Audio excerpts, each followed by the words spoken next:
Episode की शुरुआत होती है स्टीवन मुख्य पात्र से, जो एक लेखक है और अपने पुराने घर हिल हाउस में रहने के बाद अब अपने जीवन को आगे बढ़ाने की कोशिश कर रहा है। वह एक टॉक शो में जाता है और पुराने अनुभवों पर बात करता है। वह अपनी पब्लिश की हुई किताब the haunting of hill house के बारे में बात करता है, जिसमें उसने अपने परिवार के भूतिया अनुभवों को लिखा था। स्टीवन बताते हैं कि हिल हाउस में उनके बचपन के दौरान अजीब घटनाएं हुई थीं। घर का माहौल रहस्यमयी और डरावना था। इसका हिंसक इतिहास था और उस घर में एक शाप था। वह अपने परिवार की सभी घटनाओं को नजरअंदाज करने की कोशिश करता है, लेकिन कुछ घटनाएं उसे लगातार परेशान करती हैं। हम हिल हाउस में एक और दृश्य देखते हैं जब स्टीवन का परिवार, जिसमें उनकी मां, पिता और 4 बच्चे स्टीवन, शर्ली, थियो और लूक घर में रहते थे। यह दिखाया जाता है कि परिवार उस समय नए घर में शिफ्ट करता है, लेकिन घर के अंदर की अजीब घटनाएं जल्दी सामने आ जाती हैं। जब परिवार घर में नए तरीके से व्यवस्थित हो रहा था, तो रात के समय अजीब अजीब आवाजें सुनाई देती हैं। दरवाजे अपने आप बंद हो जाते हैं और लाइटें भी झपकने लगती हैं। ये घटनाएं बच्चों को डरा देती हैं, लेकिन उनके माता पिता इन घटनाओं को नजरअंदाज करते हैं और मानते हैं कि ये कुछ सामान्य समस्याएं हैं। स्टीवन की मां ओलिविया ने परिवार को इस नए घर में बसने के बाद मानसिक रूप से टूटते हुए देखा। वह घर की रहस्यमयी घटनाओं के बारे में बहुत अधिक सोचने लगी थी। वह अक्सर अकेले कमरे में बैठकर अजीब चीजें महसूस करती थी। घर का दबाव उसकी मानसिक स्थिति को और भी बिगाड़ता है। सभी बच्चे धीरे धीरे हिल हाउस के रहस्यों से अवगत होते हैं।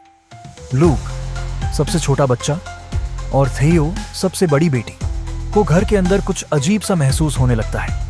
लूक को अक्सर भूतिया आवाजें सुनाई देती हैं और थियो को कुछ गलत दिखाई देता है, जैसे कि एक छायादार आकृति। जब स्टीवन का सामना हिल हाउस की घटनाओं से होता है, तो उसे विश्वास नहीं होता कि यह सब सच हो सकता है।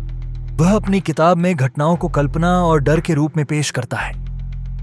वह इन घटनाओं से अपने परिवार को बचाने के बजाय खुद को बाहर निकालने की कोशिश करता है, क्योंकि वह अब इन सभी घटनाओं में विश्वास नहीं करता।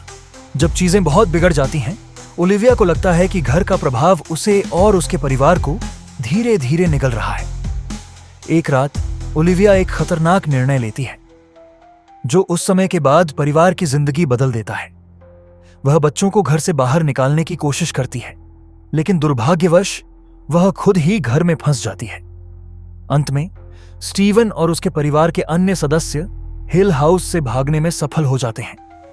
इस पलायन के दौरान यह दर्शाया जाता है कि परिवार ने घर को छोड़ दिया है, लेकिन इस घर की भयावह यादें हमेशा के लिए उनके साथ रहती हैं।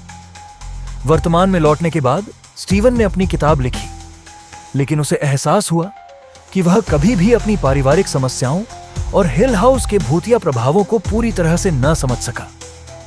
उसकी किताब एक तरकीब बन गई, लेकिन उसकी परिवार की सच्चाई छिपी रह गई। Steven sees a ghost episode में घर और परिवार के बीच का गहरा संबंध, रहस्यमय घटनाएं और परिवार के मानसिक संघर्ष को दर्शाया गया है। एपिसोड में डर को धीरे धीरे बढ़ते हुए दिखाया गया है और इसे पारिवारिक इतिहास और मानसिक दबाव से जोड़ा गया है।